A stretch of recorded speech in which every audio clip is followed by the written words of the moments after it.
Allah itu malu teman-teman ketika hambanya berdoa mengangkat tangan, kemudian kita tuh kembali dengan tangan yang kosong. Allah malu. Allah pasti kasih, tapi sayangnya itu tuh nggak nyampe karena terhalang oleh dosa. Bismillahirrahmanirrahim. Alhamdulillahirabbil alamin. Allahumma sholli ala sayyidina Muhammad wa ala ali sayyidina Muhammad. Assalamualaikum warahmatullahi wabarakatuh. Halo teman-teman, apa kabar? Mudah-mudahan teman-teman selalu dalam lindungan Allah Subhanahu wa taala. Amin ya rabbal alamin. Alhamdulillah, kali ini aku akan sharing pengalaman sholawat dari Mbak Yani di seorang BMI di Taiwan. Nah, sebelum aku bacain kisahnya Mbak Yani, buat teman-teman yang belum subscribe, di subscribe dulu ya, biar aku makin semangat bikin videonya. Dan buat teman-teman yang punya testimoni sholawat atau pengen cerita, pengen nanya gitu ya, teman-teman bisa langsung aja email ke aku, emailnya meliza.arnelia@gmail.com. Dan buat teman-teman yang punya Instagram, silahkan follow aku ya di Instagramnya Meliza Arnelia. Teman-teman juga bisa DM aku di situ. Nah, teman-teman langsung aja aku bacain testimoninya. Assalamualaikum warahmatullahi wabarakatuh. Waalaikumsalam. Mbak Mel, perkenalkan saya Yani. Saya seorang BMI di Taiwan yang kemarin komen di YouTube-nya Mbak Mel. Waalaikumsalam Mbak Yani. Saya yang komen di YouTube-nya Mbak, mau bercerita tentang keajaiban sholawat, tapi sayanya masih sibuk. Oh iya Mbak, bagaimana ceritanya? Bisa kirim suara, bisa ketik, kalau mau telepon juga bisa atur. Jadi teman-teman ya, kalau punya testimoni, kalau mau telepon bisa, teman-teman email aku dulu, nanti kita atur waktunya. Kemudian atau teman-teman mau Mbak aku kirim suara aja boleh. Teman-teman rekam suara teman-teman, kirim ke email atau teman-teman bisa kirim ke DM ya. Tapi Mbak aku maunya diketik aja boleh, langsung aja kirim ke email aku. Oke, lanjut. Iya Mbak, nanti kalau saya udah istirahat soalnya harus nyantai ceritanya. Bismillahirrahmanirrahim. Alhamdulillah. Allahumma sholli ala sayyidina Muhammad wa ala ali sayyidina Muhammad. Jadi gini Mbak, di sini saya tidak ada maksud riak ya. Saya hanya berbagi cerita, pengalaman aja tentang keajaiban sholawat yang saya rasakan. Saya bekerja di Taiwan. Dulu waktu baru setahun kerja, belum kenal yang namanya sholawat. Seiring berjalannya waktu, saya lihat YouTube ceramah Syekh Ali Jaber tentang Rasulullah Shallallahu Alaihi Wasallam. Saya merasa tersentuh sampai nangis. Ya Allah, saya pikir selama ini saya kemana aja sampai mengenal kisah Nabi aja baru sekarang-sekarang ini. Dulu cuma biasa-biasa aja, astagfirullah. Nah, kan makin kesini saya nyimak terus ceramah-ceramah. Alhamdulillah, mungkin petunjuk dari Allah. Lalu saya memutuskan untuk hijrah. Yang dulunya masih suka selfie, nggak berhijab, dan HP juga kebanyakan nonton-nonton nggak jelas, dengerin musik lah, apalah yang kalau saya pikir-pikir nggak ada manfaatnya, malah buang-buang waktu. Singkat cerita, saya mulai ngamalin sholawat dan zikir-zikir lainnya. Saya lebih menyibukkan diri dengan mendengarkan ceramah-ceramah, dan sedikit demi sedikit saya amalkan, alhamdulillah. Nah, saya itu kan punya anak sekolah mondok Mbak. Kalau berangkat ataupun jenguk ke pondok itu kan banyak barang bawaan, pakai motor ribet. Harus sebagian naik angkutan umum. Dalam hati saya ingin punya mobil, tapi belum berani ngucap karena saya rasa belum punya uang, belum ada tabungan. Kebetulan ada tetangga saya mau jual mobil, saya coba tanya-tanya harganya berapa. Iseng aja gitu Mbak, dalam hati cuma nanya aja karena nggak punya uang. Tapi nggak taunya dia serius datang ke rumah ke suami karena deket kan rumahnya. Dia nyosor aja nyodorin kunci sama surat-suratnya. Lah saya bilang cuma nanya-nanya aja lah, nggak apa-apa katanya, percaya kok. Mungkin dia pikir karena saya kerja di Taiwan. Udah itu kan saya bingung. Saya coba-coba ngomong ke majikan saya, gimana kalau pinjem uang tapi bayarnya dicicil, potong gaji. Qadarullah, dia ngasih Mbak, katanya terserah kamu mau motong berapa asal ada sisa buat kebutuhan anak kamu, ceritanya. Jadilah saya pinjam dan beli mobil, alhamdulillah nggak riba, walaupun pinjam nggak ada bunga sama sekali, masya Allah. Jadi teman-teman paham ya, aku jelasin dulu ya. Jadi Mbak Yani ini kepengen punya mobil, tapi cuman sekedar iseng aja kepengen. Ternyata tetangganya ada yang niat jual mobil, langsung dikasih mobilnya, surat-suratnya semua dikasih ke Mbak Yani. Padahal Mbak Yani belum ada uang sama sekali. Tetangganya percaya gitu, karena mungkin Mbak Yani kerja di Taiwan gitu ya.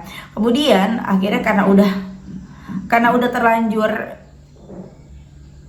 karena udah terlanjur itu mobil udah di rumahnya Mbak Yani gitu ya. Akhirnya Mbak Yani beranikan diri untuk ngomong sama majikannya untuk boleh nggak aku pinjam uang untuk bayar mobil itu, nanti bayar ke majikannya tuh dicicil gitu ya. Dan Masya Allah dikasih teman-teman, dibolehin tanpa harus kredit, jadi nyicil uangnya ke majikannya. Dahsyat ya teman-teman. Lanjut ya.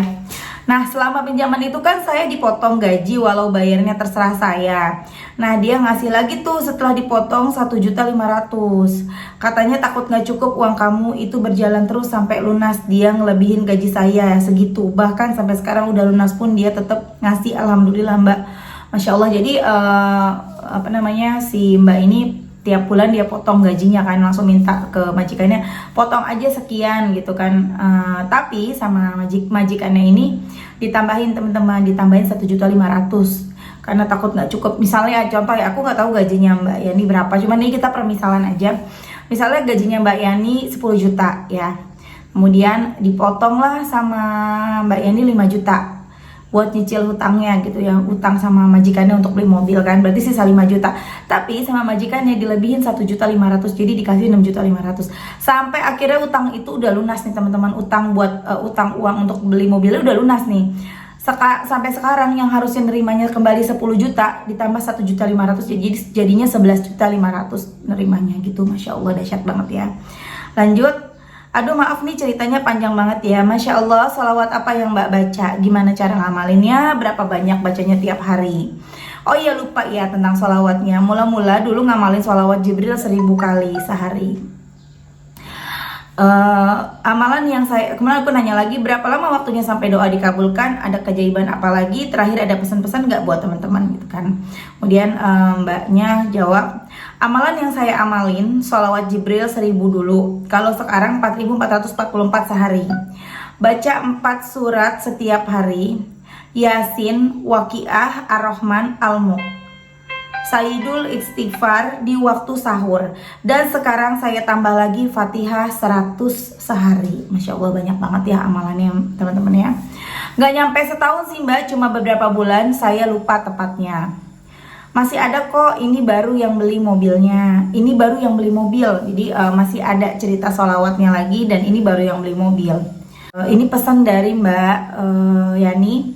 Nah, buat sahabat-sahabat semua yang mempunyai hajat dan mengamalkan sholawat, jangan lelah untuk berdoa dan meminta sama Allah, karena Allah yang perintahkan kita untuk berdoa tuh.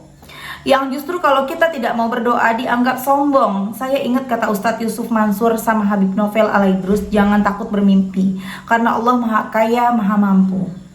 Semoga kita semua bisa istiqomah dalam bersolawat dan ibadah-ibadah lainnya, karena sangat banyak manfaatnya, bukan hanya dunia tapi akhirat juga. Itu pesan dari Mbak Yani. Maaf ya teman-teman kalau berisik nih. Kemudian Mbak Yani cerita lagi ya tentang kisahnya yang kemudian. Ceritanya gini Mbak, ini cerita berikutnya dari Mbak Yani ya. Ceritanya gini Mbak, saya kan sedang menjalankan Riyadhah 40 hari dengan amalan sholawat Jibril 4444 kali, sholawat Nabi setelah sholat Isya 400 kali, doa Nabi Yunus 100 kali, sedekah subuh, sholat fajar plus tasbih malaikat 100 kali, Fatihah 100 kali. Subhanallah, belum sampai 3 minggu keajaiban dari Allah datang. Saya menjalankan Riyadhah ini bukan untuk coba-coba, tapi untuk melatih keistiqomahan saya Mbak. Nah, waktu minggu pertama, kalau nggak salah pas hari Jumat pagi-pagi, majikan saya tuh dapat hongpau dikasih orang. Angpau kali ya teman-teman. 3.000, sekitar 1.500.000 mungkin kalau dirupiahkan. Dia manggil saya, ini katanya buat kamu 1.000 deh, sekitar 500 ribuan. Wah, saya seneng dong, alhamdulillah, pagi-pagi udah dapat rezeki tak terduga. Lanjut lagi beberapa hari kemudian, saya dapat telepon dari teman saya, katanya mau bayar utang. Dia pinjem uang ke saya 1 juta, dia bilang mau nyicil 500 dulu. Saya bilang nggak apa-apa, nggak usah, kalau memang masih perlu pakai aja dulu, kasihan baru ditinggal meninggal suaminya. Dia jawab nggak apa-apa, ada kok. Oh iya, udah, kata saya, terserah. Nah, saya kan lagi buka FB, ada inbox masuk dari Yayasan Anak Yatim, kayak pondok para penghafal Quran gitu, lagi membutuhkan dana untuk pembangunan sumur. Saya spontan senang banget, dari dulu tuh pengen banget bangun sumur untuk keperluan orang banyak gitu. Saya bilang ke teman saya, itu suruh tuh TF-nya ke sana aja, tapi 250 aja katanya, kata saya. Soalnya kasihan, takut dia masih butuh. Ya udah, di TF lah. Nah, kemarin sebelum hari Jumat, saya itu niat dalam hati mau nukerin cincin yang dulu dikasih majikan saya. Subhanallah, saya belum berucap pas hari Jumatnya, kan saya gajian, nenek ngelebihin 1 juta. Terus tiba-tiba dia nanya, itu cincin kamu gimana, mau ditukerin nggak, katanya. Saya jawab iya mau. Terus dia ngajak ke toko emas. Nah, milih-milih dong saya, mana yang cocok. Ada tuh yang cocok tapi gramnya beda, lebih berat, harus nambah 7.000 NT, sekitar 3.500.000 kalau di rupiahnya. Saya bilang, Nek, saya mau ini gimana, pakai uang nenek aja ya untuk nambahnya. Ya udah, katanya. Singkat cerita, jadilah diambil. Pas saya sampai rumah, saya tanya nenek saya, bayarnya cicil tiap bulan potong gaji ya, Nek? Saya tanya gitu. Subhanallah, dia bilang nggak usah, katanya, nenek kasih kamu aja karena kamu sudah merawat anak saya. Dia bilang gitu. Saya kaget campur seneng, Mbak. Serius, Nek? Iya, dia bilang. Saya peluk dia sambil nangis, dia juga nangis. Aduh, terharu ya teman-teman ya. Nangis karena saya sayang sama kamu, nggak apa-apa buat kamu. Masya Allah, Mbak, rezeki tak terduga. Saya tidak tahu karena sedekah yang 250 itu atau dari sholawat, yang jelas rezeki dari Allah yang tidak disangka-sangka sebelumnya. Jadi gitu, Mbak, cerita pengalaman saya. Sekarang saya masih menjalankan riyadhah 40 hari. Minta doanya ya supaya saya istiqomah dalam beribadah dan semoga hajat-hajat saya tercapai. Saya ingin sekali berangkat haji atau umroh, Mbak. Amin. Maaf ketika banyak salah hurufnya. Oh iya, Mbak, amalannya kelewat. Satu lagi, 4 surat Yasin, Waqiah, Al-Mulk, Ar-Rahman. Masya Allah, semoga istiqomah ya, Mbak. Masya Allah. Ini ada kucing di sini. Hei, mau ngapain? Kenalin, ini kucing aku, namanya Ucul. Ucul, mamahnya lagi kabur. Nah, teman-teman, itu tadi testimoni dari Mbak Yani ya di Taiwan. Masya Allah banget ya, baik banget ya. Majikannya dahsyat, tapi majikannya bisa sebaik itu. Siapa lagi yang membuat hatinya sebaik itu kalau bukan Allah? Allah kan yang menggerakkan hati kita ya teman-teman, menggerakkan hati hamba-hambanya. Kalau kata Allah sayangin orang itu, ya sayang. Kalau kata Allah kasih dia, ya kasih dia gitu loh. Semua adalah atas kehendak Allah. Maka ketika ada orang membenci kita, ada orang gak suka sama kita, ada orang yang sampai ngejahatin kita, ya itu semua kembali, kalau Allah tidak berkehendak tidak akan terjadi. Jadi Allah yang berkehendak. Ketika kita dicelakai orang lain gitu, misalnya, bahkan sekarang banyak hal-hal goib ya, mohon maaf, banyak banget hal-hal yang gaib dari dulu sampai sekarang itu nggak berubah, banyak banget. Dan kayak misalnya, maaf, ada orang yang nyantet, ada orang yang kayak mengguna-guna gitu kan. Kalau misalnya Allah tidak mengizinkan, tidak akan terjadi. Nah, maka ketika orang itu kena santet, misalnya ada orang nyantet gitu, nyantet kita, kena, amit-amit ya Allah teman-teman ya, berarti Allah mengizinkan. Nah, kalau Allah mengizinkan, apakah itu artinya Allah jahat? Enggak.